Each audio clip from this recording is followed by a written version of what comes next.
Ako si Ginoong Guido Chavez Magsik, taga Bayanan 2, Calpan City, isang magsasaka. Napakalaking bagay na dumating ang Kubota, Calapan dahil sa ang aking lawak ng bukid ay 33 hectares nung wala pa sila. Lubhang napakahirap para sa amin na mapaganda at mapadali ang pagsasaka. Pero nung dumating sila dito, lalo sa pamumuno ni Sir Roger King, nandoon na napakaluhan niyang kausapin. Kahit ang pundo namin bilang magsasaka ay kamos, nandiyan siya para kami ay tulungan.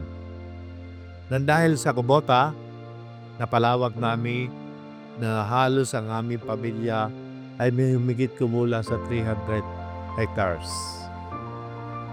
Lahat ng halos sa equipment ng kanya Kubota hanggang sa dumami ang aming mga gamit tulad ng traktora, transplanter, harvester, ganon din ang harvester trailer.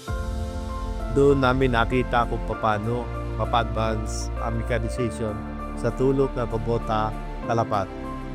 Tunay na kaaya-aya ang kanilang ginagawang tulok para mapaladlado ang sektor ng pagsasaka. Lubos kami nagpapasalamat at nagkaroon dito sa pamumuno ni Sir Roger na mapaunladlado ang sakahan dito sa Oriental Mindoro, yun din sa kalapit probinsya ng Occidental Mindoro. Halos sa nakubuhan namin ang aming tinatarget na panahon makapagtanim sa lawak na yun kung wala kaming mga kagamitan ay hindi namin magagawa sa madaling panahon. Nandyan din ang kanilang mga teknolohiya ang kinihatid sa amin tulad ng pag-alok ng mga range maker, yung drone, halos lahat ay kanilang ipinalubaya sa amin at inaalok lakto sa ikagaganda at lalo ikaunlan ng larangan ng sektor ng pagsasaka. Kaya mahalin natin at ating takilikin na Kubota, Calapan #1.